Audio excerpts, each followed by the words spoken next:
स्वागत है आपका हमारे YouTube चैनल पे और हार्दिक अभिनंदन। दोस्तों, आज मैं फिर एक नई रहस्यमय वीडियो लेकर आपके साथ उपस्थित हो गया हूं। और दोस्तों, आज के इस वीडियो में मैं आपको बताऊंगा कि क्या कलयुग में भी भगवान का अवतार होगा। जी हाँ दोस्तों, और कलयुग में अवतार भगवान का किस नाम से होगा और किस स्थान पे होगा और उनके माता पिता का क्या नाम होगा और वह किन के घर अवतार लेंगे और कलयुग के कौन से चरण में भगवान का अवतार होगा और क्या आज से भी ज़्यादा कलयुग का घोर कलयुग आने वाला है। तो चलिए दोस्तों, इन सभी प्रश्नों का जवाब आज इस वीडियो में मैं आपको बताऊंगा।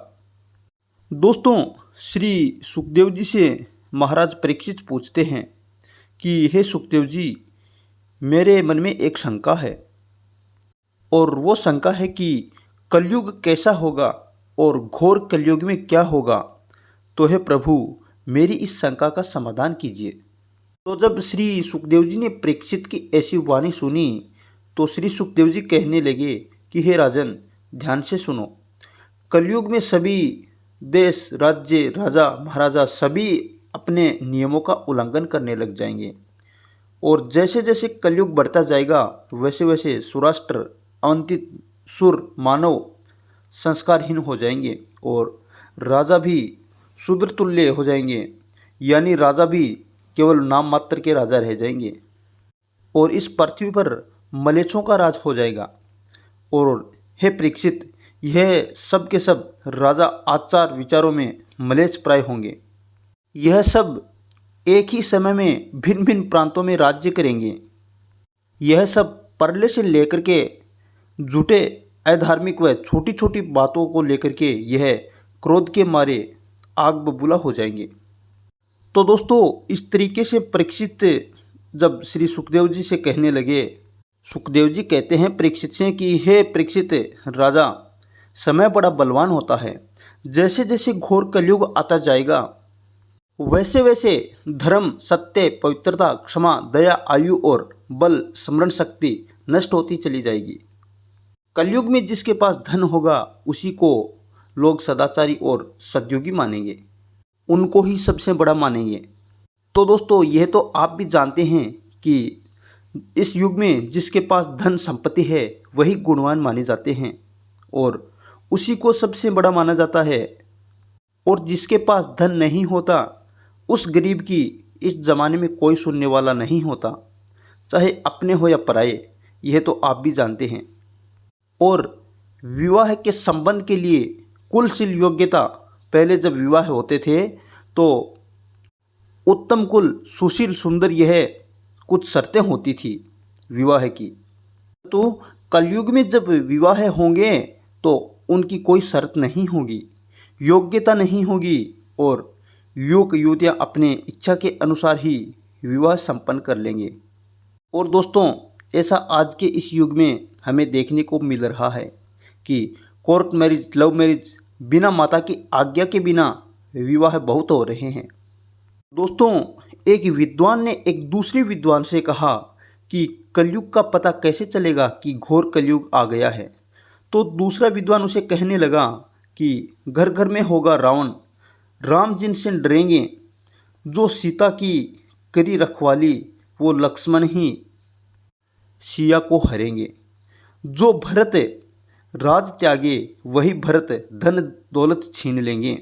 जो शत्रुधन बने प्रेम के वो शत्रुता जोड़ देंगे। अर्थात घर घर में रावण पैदा होगा।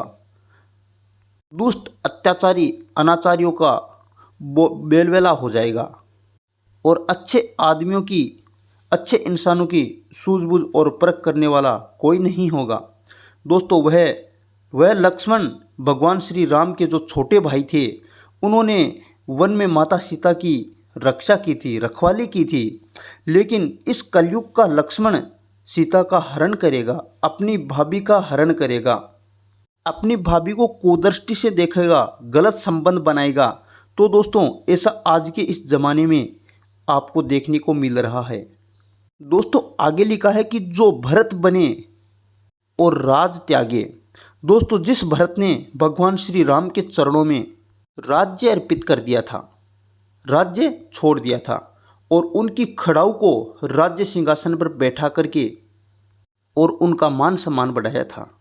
और दोस्तों, आज के भरत है वो धन संपत्ति छीन लेंगे, धन दौलत छीन लेंगे, ऐसा भारत में भरत पैदा हो गया है। यह आप जानते हैं और देख चुके हैं। और जो शत्रु बने प्रेम के, जो वो भाई शत्रु जो भगवान श्री राम का छोटा भाई था, शत्रुघ्न श्री राम से बहुत प्रेम करते थे, लेकिन कलयुग के शत्रुघ्न ऐसे रहेंगे कि सिर्फ लड़ने के लिए ही भाई भाई रहेंगे। तो दोस्तों, यह कलयुग के गुण एक विद्वान ने बताए थे। और दोस्तों, जिसके पास धन होगा, जो घूस देने वाला होगा, धन खर्च करने वाला होगा, उसे ही अदालतों में न्याय मिलेगा। और जिसके पास पैसा नहीं होगा उसे न्याय नहीं मिलेगा। मजिस्ट्रेट, जज, न्यायाधीश, कोर्ट कचहरी सब के सब बिक जाएंगे। और जो व्यक्ति बोलने में ज़्यादा तेज होगा उसे ही गुणवान, विद्वान और पंडित समझा जाएगा। और जो गरीब होगा उसे दोषी ठहराया जाएगा।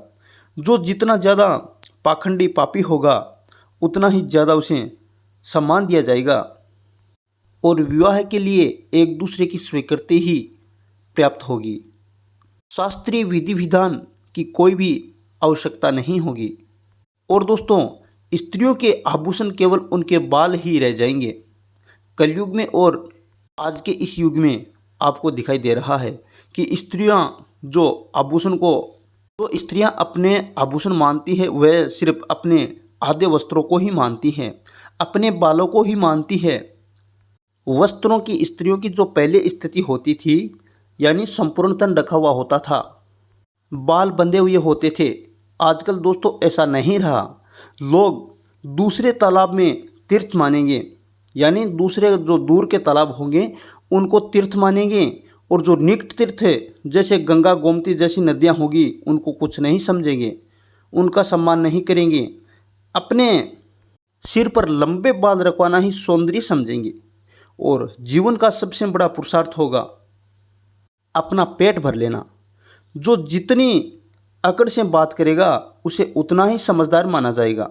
योग्यता और चतुराई का सबसे बड़ा लक्षण यह होगा कि मनुष्य अपने कुटुंब का पालन केवल यश के लिए ही किया जाएगा। कलयुग में धर्म रहेगा ही नहीं, धर्म का नाश हो जाएगा और इस प्रकार से धरती पर दुष्टों का राज हो जाएगा। तब राजा होने का कोई नियम नहीं होगा। ब्राह्मण, वैश्य, क्षत्रिय व शूद्र में जिसके पास ज़्यादा पैसा होगा वही राजा बन जाएगा। उस समय के राजा अत्यंत निर्दयी और क्रूर होंगे, अत्याचारी होंगे, इतने लोभी होंगे कि लुटेरों में और आज के नेताओं में कोई फर्क नहीं होगा। दोस्तों, शास्त्रों में लिखा है कि घोर कलयुग में मनुष्य की आयु केवल 20 वर्ष या 30 वर्ष ही रह जाएगी। अभी तक तो आयु 60 या 70 तक आती है, मगर जब घोर कलयुग आ जाएगा तब मनुष्य दिखने में, हाइट में बिल्कुल छोटा हो जाएगा और आयु है वो 20 वर्ष रह जाएगी। सतयुग में जो कार्य 1 लाख वर्ष में किया करते थे, वही कार्य मनुष्य त्रेता युग में 10,000 वर्ष में करने लग गया और द्वापर युग में 1,000 वर्ष में करने लग गया और कलयुग में 100 वर्ष में करने लग गया। लेकिन जब घोर कलयुग आएगा उस समय, यानी जो कलयुग का चौथा चरण प्रारंभ होगा, उस समय मात्र 20 या 30 वर्ष आयु है वो मनुष्य की रह जाएगी। संपूर्ण कार्य 20-30 वर्ष में कर लेंगे और मनुष्य परलोक सिधार जाएगा। दोस्तों, उस समय चारों ओर अधर्म व अन्याय ही होगा। धन धान्य, पेड़ पौधे सभी छोटे छोटे हो जाएंगे। धन धान्य की उत्पत्ति नहीं होगी। बादलों में बिजली तो होगी परंतु बरसात नहीं होगी। और दोस्तों, इन बातों के लक्षण आप वर्तमान में देख रहे हैं। हालांकि कलयुग के अभी तक 5500-5600 वर्ष व्यतीत हुए हैं, क्योंकि भगवान श्री कृष्ण ने अपने जब परम धाम सिधारे थे उसी समय कलयुग का आगमन हो गया था। और कुछ विद्वानों के अनुसार कलयुग राजा परीक्षित के समय में भी आए थे, लेकिन ज़्यादा समय नहीं रहा था।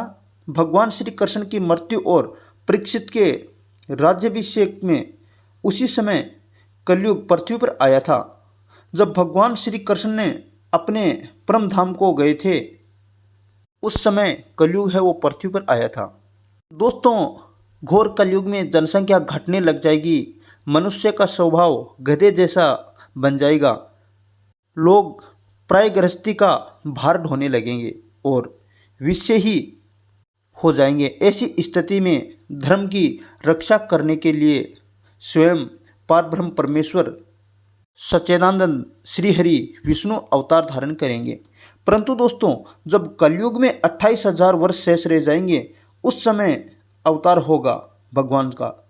सर्वव्यापक भगवान विष्णु सर्वशक्तिमान है और साधु संतों की रक्षा व मानवता की रक्षा के लिए भगवान अवतार धारण करेंगे। और जब भगवान विष्णु अवतार लेंगे, वहाँ एक संबल ग्राम के अवतार, जो नाम का ग्राम होगा, उस गांव में अवतार लेंगे।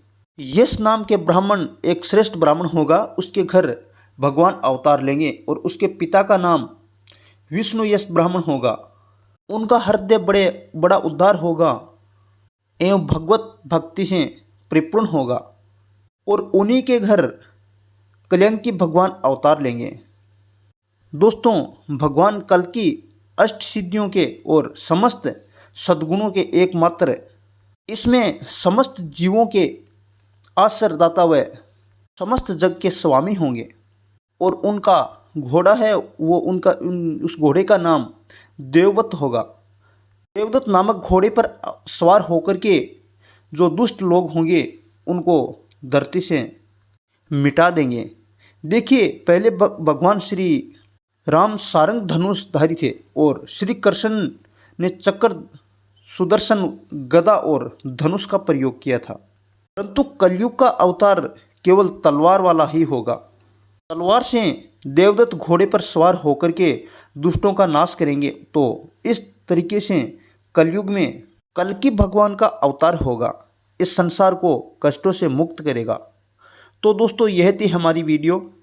इसमें संपूर्ण सही तरीके से बताया गया है कि भगवान का अवतार किस तरह से होगा।